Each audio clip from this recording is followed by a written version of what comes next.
नमस्कार दोस्तों, absolute Batman के fourth, fifth and sixth episode में आपका स्वागत है।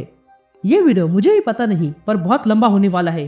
तो हुआ यूँ है कि डार्कसाइड की हरकतों के कारण एक नया यूनिवर्स बना जो मेन यूनिवर्स से बहुत अलग है और इसमें हमें एक नए तरह का बैटमैन दिखाई दिया जो कौन है और क्या करता है ये मैं आपको नहीं समझाऊंगा। आप डिस्क्रिप्शन में दिए गए वीडियो पर जाकर देख सकते हो। एनीवेज, ये कहानी थर्ड इशू के बाद शुरू होती है जहाँ पर एब्सोल्यूट बैटमैन ने सीधा पार्टी एनिमल से पंगा लिया था। तो आगे क्या होगा यही हम जानेंगे। तो अब आगे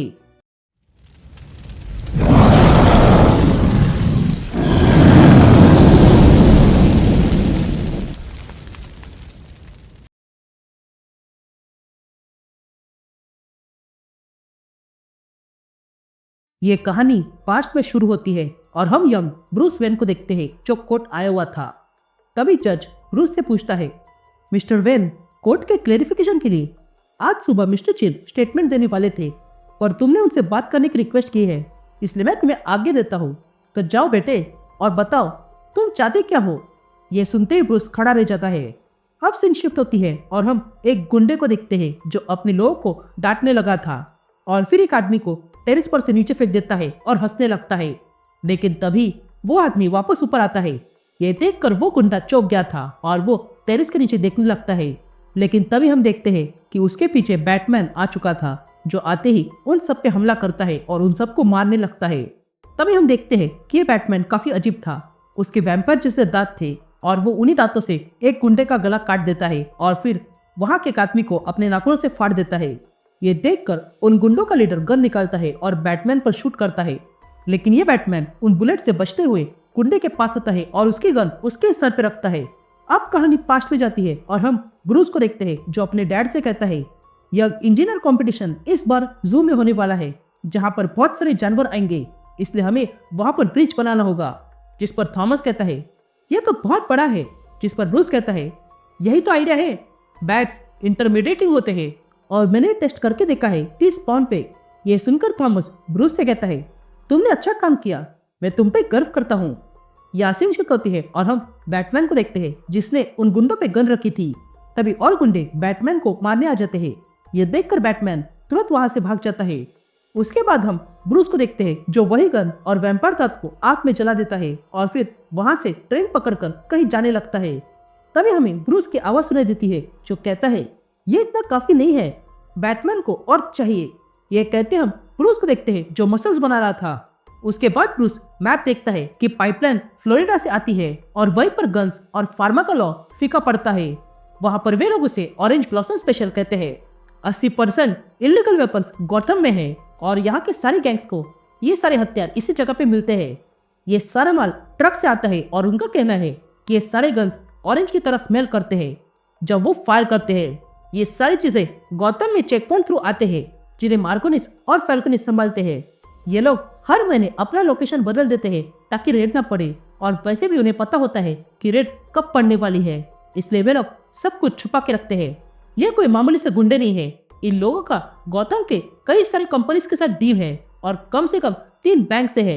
ये बहुत सारे हैं जिनका खात्मा करना आसान नहीं है। तभी हम देखते हैं कि सारा माल लेकर एक ट्रक जा रहा था, लेकिन तभी उसके पीछे बैटमैन आ जाता है अपनी कार लेकर। तभी बैटमैन अपनी कार से एक और छोटी कार निकालता है। यहाँ उस ट्रक को चलाने वाला देखता है कि अचानक से उनके सामने बैटमैन आ गया था। तो वही Batman remote control car operate करते हुए उस ट्रक के नीचे लाता है और ट्रक पर हमला करता है, जिसके कारण वो ट्रक का पिछला हिस्सा उछलकर उल्टा गिर जाता है और सारा माल बाहर आ जाता है। यह देखकर उस ट्रक में बैठे हुए गुंडे बाहर आते हैं और आपस में कहते हैं, हम इस आदमी को जानते भी नहीं है, इसलिए बाहर निकालो। लेकिन तभी पीछे से बैटमैन आता है और उन लोगों पे हमला करता है और अगले पल सारे गुंडों को वहीं पर ढेर करता है। यहाँ पास्ट में ब्रूस कुछ बना रहा था और थॉमस से कहता है, यही मेरा प्रोजेक्ट है। तभी थॉमस ब्रूस से कहता है, तुम जानते हो मैं पहले डॉक्टर बनना चाहता था पर बन नहीं पाया क्योंकि जब बनने की तैयारी कर रहा था तब तुम होने वाले थे, इसलिए सब कुछ बदल गया। पर मैंने तब जाना कि मैं इसलिए कर रहा हूँ ताकि जो हाल मेरे साथ हुआ है वो किसी और बच्चे का ना हो। ये बातें सुनकर ब्रूस सोचने लगता है। अब कहानी आगे बढ़ती है और हम यंग ब्रूस को देखते हैं जो कटघरे में खड़ा था। तभी ब्रूस कहता है, मैं जानता हूँ कि मिस्टर चिल को आज स्टेटमेंट देना था, पर उससे पहले मैं कुछ कहना चाहता हूँ। वो सुबह बहुत परफेक्ट थी। मैंने अपने क्लास के लिए ट्रिप जीत ली थी और फिर मैं अपने दोस्तों के साथ जू में घूम रहा था और हम जिराफ कैसे दिखता है ये देखकर हंस रहे थे। और इसमें बेस्ट पार्ट मेरे डैड थे। मैं ऐसे खेल रहा था जैसे मैंने उन्हें नोटिस नहीं किया। मैं तो ब्रिज बनाने के बारे में सोच रहा था, लेकिन इस आदमी ने मुझसे मेरा सब कुछ छीन लिया। मैं नहीं जानता हूँ कि तुम्हारी इसके पीछे क्या मंशा थी और ना ही मैं जानना चाहता हूँ, लेकिन तुम्हें बस ये जानना होगा कि मैं तुमसे घृणा करता हूँ। यहाँ प्रेजेंट में ब्रूस ऐसे ही किसी पहाड़ के पास आता है और देखता है कि वहां से कुछ बैट्स निकल रहे थे। उसके बाद हम ब्रूस को देखते हैं जो एक्सरसाइज करने में लगा था और फिर अपने लिए नया सूट बनाने लगता है और फिर प्रैक्टिस करने लगता है। यहाँ 5 में ब्रूस अपना प्रोजेक्ट थॉमस को दिखाता है तो वही प्रेजेंट में ब्रूस अपने लिए नए बैट थम्स बनाता है और कहीं पर आ जाता है। यहाँ 5 में थॉमस वो प्रोजेक्ट देखता है तो वही प्रेजेंट में ब्रूस अपने वेपन दिखाता है। यहाँ 5 में हम ब्रूस का प्रोजेक्ट देखते हैं जो ठीक बैट की तरह दिख रहा था। तभी ब्रूस ये थॉमस को दिखाकर कहता है इसमें वो सब कुछ है जो बाकी सब में है, पर इसमें एक खास फीचर है और वो ये है कि ये उड़ सकता है। इन बातों से थॉमस को भरोसा नहीं हो रहा था। तभी ब्रूस थॉमस से कहता है ये लाइट वेट है, जिसका मतलब है कि इसे प्लेन या पैराशूट से भी फेंका जा सकता है ताकि लोग इससे अपनी जान बचा सके। इससे लोगों को आसानी होगी और उन्हें किसी पर भरोसा नहीं करना होगा। अब सीन शिफ्ट होती है और हम एक चैरिटी इवेंट देखते हैं जहां पर एब्सोल्यूट बैटमैन आया हुआ था। तभी हमें बैटमैन की आवाज सुनाई देती है जो कहता है ये एनुअल डांस है, यहाँ पर गौतम के फाइनेस्ट लोग आए हैं। यहाँ पर प्रतियोगिता के लिए स्पॉन्सर्स किए गए हैं जहाँ पर यूथ आकर डांस करेंगी और जीतने वाले को प्राइज मिलेगा। लेकिन मैं यहाँ रैंडल पावर्स के लिए आया हूँ। ये बिलियनर है, ये वो ट्रक्स इकट्ठा रखता है जो मरोनिस और फाल्कोनिस के लिए इस्तेमाल होते हैं। न्यूज से उसे पता चला है कि मैंने क्या किया है, इसलिए उसने अपने ट्रक्स पर नए कायदे कानून निकाले हैं। पर मैंने सुना है कि वो मैक्स मुनोनी को भी परेशान कर रहा है जिसने नए कानून लाए हैं। मैं यहाँ से उसे देख सकता हूँ और मुझे बस कुछ पल लगेगा यहाँ से छलांग लगाकर उसे पकड़ने के लिए, पर मैं यहाँ उसे सुन रहा हूँ। और अब मैं जैक्सन एलिस को भी सुन रहा हूँ जो ईपीएच चीफ है, जो कभी विलेन एक्मे से डील करता था। ये वही बंदा है जो गौतम को प्रदूषित कर रहा है। मैं यहाँ पॉलिटिशियंस को भी सुन रहा हूँ जिसने गौतम में लोगों के लिए नौकरी लाने का वादा किया था। कुछ इस तरह मैं सबकी बात सुन रहा हूँ और देख रहा हूँ कि यहाँ पर कई सारे लोग हैं जिन्होंने कई सारे वादे किए थे पर कभी पूरे नहीं किए। इन लोगों ने अब तक बहुत खा लिया और बहुत मजे लूट लिए, लेकिन अब और नहीं। यहाँ 5 में हम ब्रूस को देखते हैं जो थॉमस को दिखाता है कि उसके प्रोजेक्ट में एक बड़े ब्लेड भी है। तभी ब्रूस थॉमस से कहता है मैंने इसमें सीक्रेट बज़सॉ डाला है जो उसी समय काम आएगा जहाँ पर पहुंचना काम नहीं होगा। यहाँ प्रेजेंट में जीसीपीडी का हेलीकॉप्टर बैटमैन को देख लेता है और बैटमैन पर फोकस करता है और तब उस हेलीकॉप्टर से एक ऑफिसर बैटमैन से कहता है तुम वहां हो, अब जल्दी से अपने आप को सरेंडर कर लो। लेकिन तभी बैटमैन वहां से भागने लगता है। तभी हमें ब्रूस की आवाज सुनाई देती है जो थॉमस से कहता है जानते हो बैट को बैट क्या बनाता है?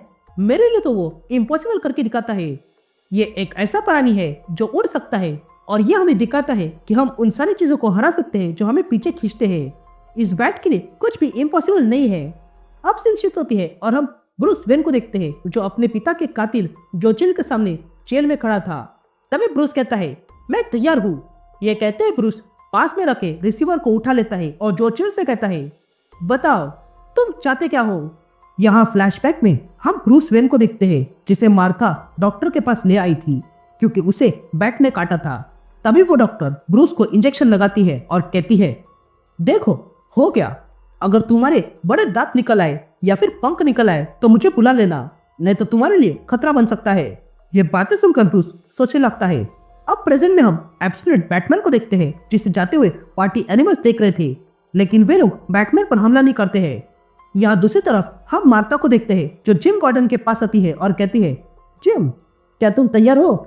जिस पर जिम कहता है मार्था मैं माफी मांगना चाहता हूँ क्योंकि हम, जिस पर मार्था कहती है हम अभी तक हारे नहीं है।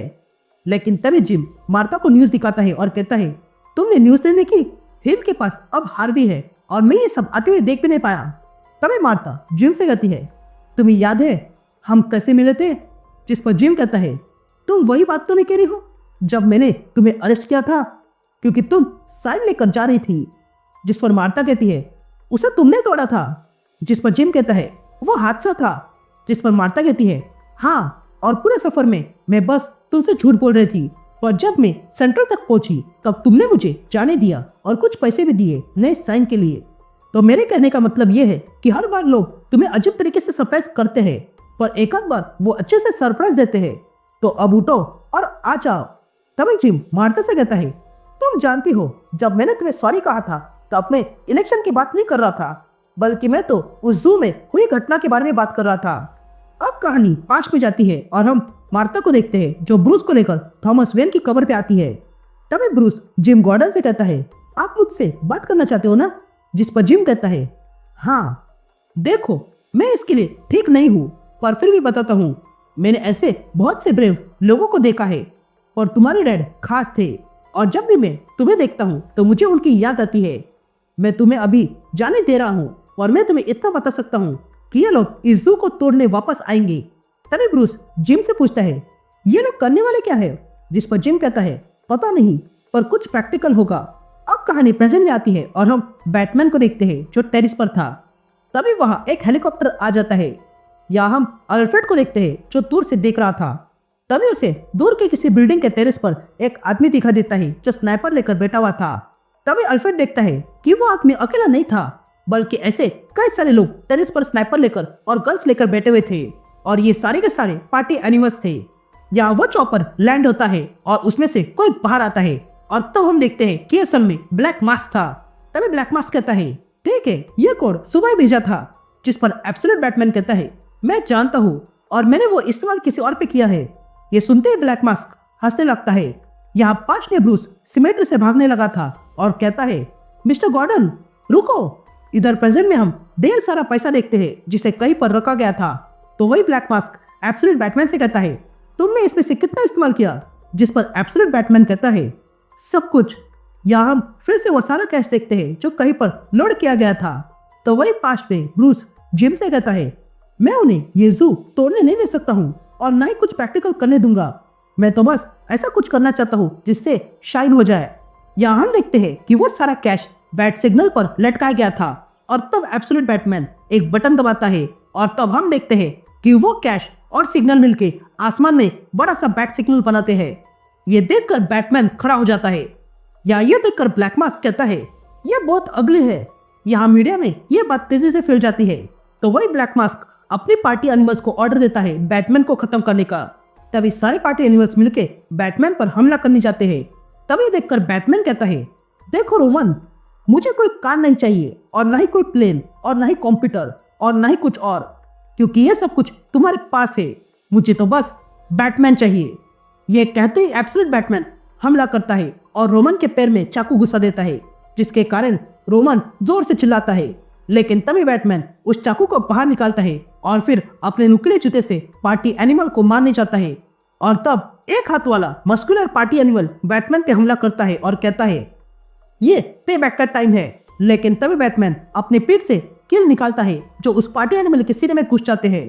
ये देखकर वो पार्टी एनिमल बाकी सबसे कहता है, मैं फंस चुका हूँ, मुझे बाहर निकालो। लेकिन तभी बैटमैन अपने पीठ से निकले हुए कील अंदर लेता है और उस पार्टी एनिमल को फेंक देता है। तभी बैटमैन रोमन से कहता है, ये सारा क्राइम्स पार्टी एनिमल्स ने किया है और ये सारे मर्डर्स तुमने किए हैं ताकि तुम और तुम्हारे बॉस को प्रॉफिट हो सके, पर मुझे इसे फर्क नहीं पड़ता। ये कहते ही बैटमैन उस मस्कुलर पार्टी एनिमल को उठाकर रोमन के सामने पटक देता है। यह देखकर रोमन तुरंत उस स्नाइपर को ऑर्डर देता है और तब वे सारे स्नाइपर्स हमला करते हैं, जिस चक्कर में कुछ पार्टी एनिमल्स मारे जाते हैं। या ये देखकर बैटमैन तुरंत अपने आप को बचाने लगता है, लेकिन तभी कुछ पार्टी एनिमल उस पर जाले फेंकते हैं जिसमें बैटमैन फंस जाता है। तभी बैटमैन जैसे तैसे अपना हाथ आगे बढ़ाता है और रोमन की जेब पकड़ता है, लेकिन तभी रोमन बैटमैन का हाथ पकड़कर उसे तोड़ देता है, जिस कारण बैटमैन जोर से चिल्लाता है और रोमन से कहता है, मुझे जो चाहिए था वो मिल चुका है। तुमने यहाँ जो कुछ भी कहा और जो कुछ भी माना है वो सारा रिकॉर्ड होके गौतम के सारे स्टेशन पर पहुंच चुका है। यह कहते ही हम देखते हैं कि बैटमैन ने अपने मास्क के ऊपर एक कैमरा लगा के रखा था। तभी रोमन बैटमैन से कहता है, तुम्हें वाकई लगा कि तुम्हें यहाँ पर कुछ मिल गया? ये कहते ही एक पार्टी एनिमल बैटमैन के हेलमेट से ब्लेड निकालकर बैटमैन के अंदर घुसा देता है। या वो सारा कैश जल रहा था। तो वही रोमन बैटमैन से कहता है, तुम्हें लगता है कि कैश को जलाने से सारा सच बाहर आ जाएगा, पर ऐसा नहीं है। इसे लगता है कि हीरो है। ये कहते रोमन बैटमैन को और टॉर्चर करने लगता है और कहता है, तुम्हें ये जान लेना होगा कि तुम इस कहानी में मुख्य किरदार नहीं हो। यह कहते ही वहां पर एक और पार्टी एनिमल आ जाता है और अपनी फ्लेम थ्रोअर से बैटमैन को जला देती है। तभी रोमन बैटमैन से कहता है इस कहानी का एक ही हीरो है और वो है पैसा। तभी पार्टी एनिमल बैटमैन की एक्स उठा लेता है और उसे बैटमैन की पेट में घुसा देता है, जिस कारण बैटमैन उस टेरेस से नीचे गिर गया था। यहाँ बैटमैन गिरते हुए अपना पैराशूट निकालता है, लेकिन वो इतना काम का नहीं था और तब बैटमैन एक कार पर आके गिर जाता है। तभी वहां पार्टी एनिमल के चौपर आ जाते हैं और वो बैटमैन पर फायरिंग करते हैं, जिस कारण वहां पर बड़ा धमाका हो जाता है और बैटमैन दूर गिर जाता है। यहाँ हम बाबरा को देखते हैं जो कार लेकर उसी बिल्डिंग पर आ रही थी जहां पर बैटमैन है, लेकिन तभी बैटमैन उसी कार के सामने आ जाता है, जिसके कारण वो कार से हिट होके पीछे गिर जाता है।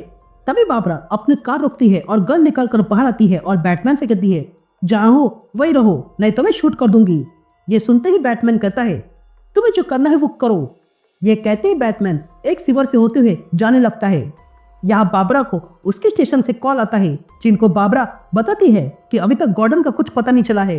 यहाँ हम रोमन यानी कि ब्लैक मास्क को देखते हैं जो टीवी पर लाइव आता है और कहता है हेलो गौतम वासियों, मैं अपने बारे में बताना चाहता हूँ। मैं सुअर के फार्म में पैदा हुआ था और मेरा काम एक ही था, वो था सुअर को मारना। इसलिए मैं पिस्तौल इस्तेमाल करता था और सीधा सर पे वार करता था, पर कभी कभी कुछ सुअर बच जाते थे। यहाँ हम देखते हैं कि सारे पार्टी एनिमल्स अपने काम जोर से कर रहे थे। तो वही ब्रूस अपने केव में आता है और अपने आप को फिक्स करने लगता है। तभी अल्फ्रेड वहां आता है और ब्रूस से कहता है तुम्हें कोई आइडिया नहीं है तुमने क्या किया है।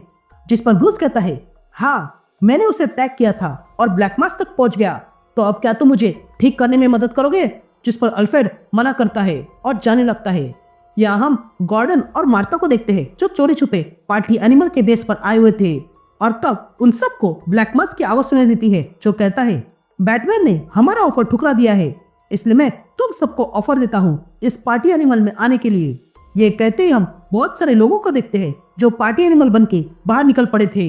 यहाँ हम एक न्यूज रिपोर्टर को देखते हैं जो बताती है कि रोमन ने मास्क और फायर आर्म्स के क्रेटर्स लाए हैं ताकि गौतम के लोगों को उकसाया जा सके और वे लोग भी पार्टी एनिमल में शामिल हो जाए। यहाँ हम वेलोन को देखते हैं जो ये न्यूज देख रहा था। तभी उसे किसी की आवाज सुनाई देती है, इसलिए वो कहता है तुम जो कोई भी हो तुम गलत जगह आ गए हो। मैं वेलोन क्रॉक जोन्स हूँ और मैं फॉर्मर AFC चैंप हूँ और मैं आज फाइट के लिए तैयार हूँ। लेकिन तभी हम देखते हैं कि वहां पर ब्रूस आ चुका था जो कहता है ये मैं हूँ। तभी वेलोन ब्रूस को अपने साथ ले जाता है और कहता है तुम्हें हुआ क्या है, क्या ये सब कुछ उन पार्टी एनिमल्स ने किया था। लेकिन तभी वो देखता है कि ब्रूस ने बैटमैन का सूट पहना हुआ था। ये देखकर वो रुक जाता है। तभी ब्रूस भी समझ जाता है और कहता है हाँ तुम सही समझ रहे हो, मैं ही बैटमैन हूँ और मुझे तुम्हारी सहायता चाहिए। यासीन शिफ्ट होती है और हम पास्ट में मार्था वेन को देखते हैं जो देखती है कि ब्रूस अपने दोस्तों के साथ सोया हुआ था, इसलिए वो तुरंत लाइट्स ऑफ करती है। लेकिन तभी अंधेरे में से एक आदमी आता है और अपनी गन निकालता है। ये देखकर मार्था उसे भगाने लगती है, लेकिन तभी वो आदमी मार्था पर शूट कर देता है। यहाँ ब्रूस भी ये देखता है और जोर से चिल्लाता है और तब हम देखते हैं कि ये ब्रूस का सपना था। तभी ब्रूस जागकर अपनी माँ के पास आता है और उसके गोद में सो जाता है। यहाँ प्रेजेंट में गॉर्डन और मार्था देखते हैं कि बहुत से गौतम के लोग अब पार्टी एनिमल बन चुके थे और रास्ते पर तहलका मचा रहे थे। तभी मार्था एक क्रेट में से एक पार्टी एनिमल का मास्क निकालती है और पहन लेती है और देखती है कि वो मास्क जिस किसी को देखता है उस पर कीमत लगा रहा है और ऐसे ही कीमत गॉर्डन पे लगी हुई थी। यहाँ एक पार्टी एनिमल गॉर्डन को मारने जाता है, इसलिए गॉर्डन भी अपनी गन निकालता है। लेकिन तभी मार्था जिम से कहती है ये आएगा ही क्योंकि तुम भी इनके टारगेट पे हो और मैं भी। यासीन शिफ्ट होती है और हम एक ट्रेन देखते हैं जिसमें एक महिला ट्रैवल कर रही थी। लेकिन तभी वो देखती है कि अचानक से उसके मोबाइल पर नोटिफिकेशन आया हुआ था और वो था कि पूरे गौतम में लॉकडाउन लग चुका है। ये देखते ही वो महिला ट्रेन से बाहर आने लगती है। लेकिन तभी हम देखते हैं कि ट्रेन के बाहर भी बहुत सारे पार्टी एनिमल आ चुके थे और तब वहां पर एक पार्टी एनिमल आ जाता है और उस महिला को पकड़ लेता है। यहाँ दूसरी तरफ हम ऑसवर्ल्ड को देखते हैं जो हैरान होकर ब्रूस से कहता है क्या तुम बैटमैन हो और तुम्हें ऐसा लगा कि मुझे बताना नहीं चाहिए। जिस पर ब्रूस कहता है मैं तुम सबको प्रोटेक्ट कर रहा हूँ इसलिए नहीं बताया। तभी हम देखते हैं कि दोनों प्लेन में थे। तभी ऑजी कहता है ये वेलोन तुम्हें पंच पाना चाहता है और हार्वी तुम्हें अरेस्ट और एरिका तुम जानते हो, और रही बात सेलेना की तो उसे जब पता चल जाएगा तो वो हॉट ही समझेगी। तभी बैटमैन प्लेन से नीचे देखता है और कहता है वो रहा। एडी रिडलर ने कहा था कि इस ब्लैक मास्क का पूरा नेटवर्क इतना बड़ा है कि इसे कोई अकेला आदमी खत्म नहीं कर सकता है और उसके लोकल सर्वर्स क्रैश किए जा सकते हैं।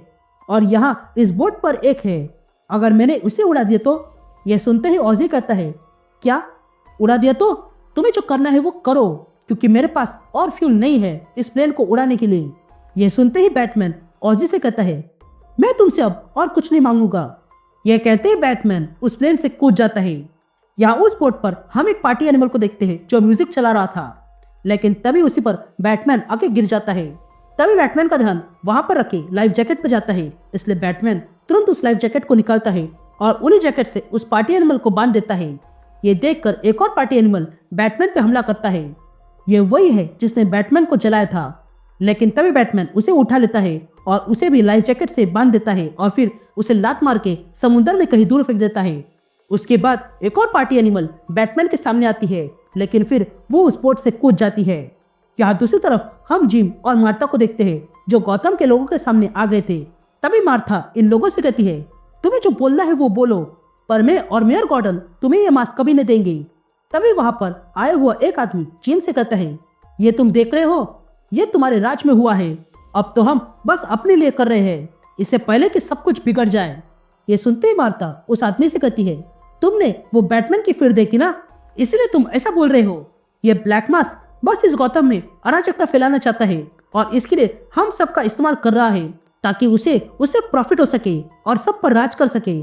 उसके लिए सब कुछ बस खेल है और हमारे पास जीतने का एक ही रास्ता है और वो ये है कि हमें उसके खेल कभी खेलना नहीं होगा। ये सारी बातें सुनकर उस आदमी का मन बदलने लगता है, लेकिन तभी हम देखते हैं कि पार्टी एनिमल ने अब उस आदमी पर भी कीमत लगा दी थी। या हम ट्रेन वाली महिला को देखते हैं जिसे उठाकर प्लेन में लाया गया था और तब ये रिवील होता है कि वो महिला असल में अल्फ्रेड की बेटी है। तभी जूलिया कहती है, ये मेरी लाइफ है डैड और मुझे उसकी चिंता है। मैं जानती हूँ ये सब तुम्हारे लिए सिर्फ फॉरेन कंसेप्ट है, पर अभी के लिए मुझे उनके साथ होना चाहिए क्योंकि बाहर वे लोग हंट कर रहे हैं।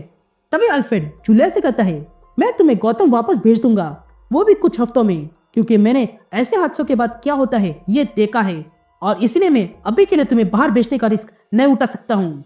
तभी जूलिया कहती है, आप जानते हो जब मैं छोटी थी तब मैं बैग पैक करके बेड के नीचे रखती थी, उसमें मेरे पसंदीदा कपड़े थे और टॉयज और बुक्स थे। मैंने आपके लिए बहुत वेट किया ताकि आप आओ और मुझे कुछ नया एडवेंचर्स पे ले जाओ और तब मैं यही चाहती थी, पर अब ऐसे कोई जगह नहीं है जहाँ मैं आपके साथ जाना चाहती हूँ और अगर ये प्लेन उड़ गया तो इसके बाद मेरा कोई पिता था ये भी मैं भूल जाऊंगी। ये सुनते ही अल्फ्रेड प्लेन उड़ाने से रोकता है। यहाँ बोट पर ब्लैक मास्क बैटमैन पर हमला करता है। तभी बैटमैन ये देखकर उसे लात मारता है। तभी वो पार्टी एनिमल बैटमैन से कहता है, तुम अब भी नहीं समझे, तुम्हें अब भी लगता है कि तुम हमें रोक सकते हो। मैं तुम्हें एक बात बता देता हूँ। लेकिन तभी बैटमैन ब्लैक मास्क को स्पीयर देकर अंदर ढकल देता है और स्नूकर बोर्ड पे उसका फेस तोड़ देता है और उसकी हालत खराब कर देता है और ऐसे ही मारते हुए बैटमैन अंदर आ जाता है और देखता है कि वहां पर मरोनी और फैल्कोनी को मारकर उनके फेस मास्क रखे हुए थे। ये देखकर बैटमैन को गुस्सा आता है, लेकिन तभी ब्लैक मास्क अपने पास से एक तार निकालता है और उसी से बैटमैन का गला बांध देता है। यहाँ बैटमैन का गला कट रहा था, लेकिन तभी उसे पुरानी बातें याद आती है तो वही ब्लैक मास्क ये देखकर हंसने लगा था। यहाँ बैटमैन ये सब कुछ याद करने के बाद तुरंत अपने मास्क पर लगे हुए बड़े से कान को अपने मुंह की तरफ करता है और सीधा ब्लैक मास्क के आंखों में घुसा देता है, जिस कारण ब्लैक मास्क जोर से चिल्लाता है। यहाँ हम देखते हैं कि गॉर्डन और मार्था पर कीमत और बढ़ गई थी, तो वही बैटमैन ब्लैक मास्क को लाइफ जैकेट से घसीटते हुए ले जाता है।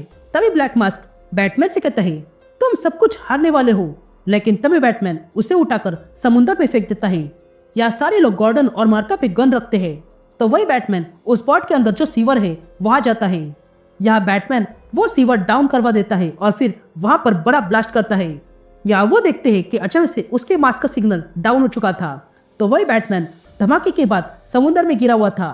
यहाँ इसी अवसर का फायदा उठाकर मार्था उस गुंडे को जोरदार पंच मार के बेहोश करती है, तो वही बाकी के गुंडे बंद हो जाने के बाद चले जाते हैं। यहाँ हम बैटमैन का टैंक देखते हैं जिसे अल्फ्रेड लेकर आता है और बैटमैन को बचा लेता है और अपने साथ अंदर लाता है और कहता है, चलो अब तुम्हें ठीक करते हैं। यहीं पर पहला चैप्टर खत्म होता है। पोस्ट क्रेडिट सीन में हमें दिखाई देता है कि जोकर कहीं पर बैठा हुआ था और उसने अपने साथ कुछ किया है।